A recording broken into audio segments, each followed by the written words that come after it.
সঙ্গীত নাট্যবর্তী সভাপতি সেক্রেটারি সালমান আর যে দর্শক রয়েছেন নিশ্চয়ই সবাই সাংস্কৃতিক মনা।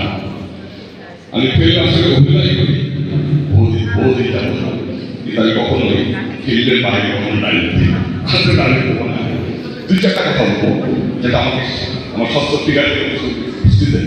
আমি এখন ফিজিক্যাল ইন্সট্রাক্টর, আমি সাধারণত দুই চারটা কথা বলবো আর সংস্কৃতি নিয়ে দুটো কথা বলবো।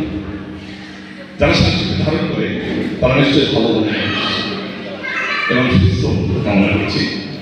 আল্লাহর কাছে বলি তারা সবাই সংস্কৃতি বলা তারা দেশ জাতি নির্বিঘ্নে সবাই সুস্থ থাকবে ভালো থাকবে। অবশ্যই ফিল্মের দীর্ঘদিন আজকে আমি অভিনয় করি, কিন্তু ফিল্মের বাইরে আমি কখনোই অভিনয় করি না এবং তারও করি না। তো আজকে এখানে আসার উদ্দেশ্য খায়ের ওর সঙ্গে আমার অন্তরঙ্গ মানে সম্পর্ক প্রায় আজকে 40 বছর। তো আমি ওকে বিয়ে রাখি কখনো কখনো ভাইও রাখি কখনো বন্ধু, খুব ভালো সাংস্কৃতিক মানুষের। সে আমাকে টাকার কারণে আমি আজকে এখানে আসছি।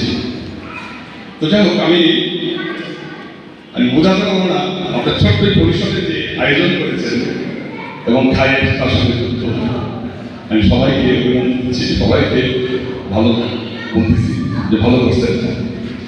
আর আমার এই প্রেক্ষাপটে এই সময়গুলোতে বাইরে থেকে বেরোবো আমার ভাই বাধা হচ্ছিল বারবার যে দেশের অবস্থা খারাপ, বাইরে যাওয়া সমস্যা চেয়ে না। আমি না খায়ের ডাকছে, বন্ধু ডাকছে, যাই গিয়ে দেখে আসছি।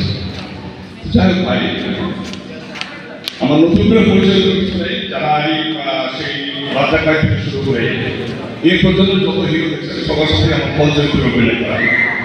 আর বিগত আমি আজকে 38-39 বছর নাম থেকে ফিল্মে, তো ফিল্মের টাকা পেলাম না মনে করেন না। সবার সুস্থ কামনা করছি, সবাই ভালো থাকেন, সুস্থ থাকেন, আল্লাহ হেদায়েত করুন, সবাইকে শিল্পী মনে করতাম না। এটাই আমাদের চাওয়া। সবাইকে আসসালামু আলাইকুম।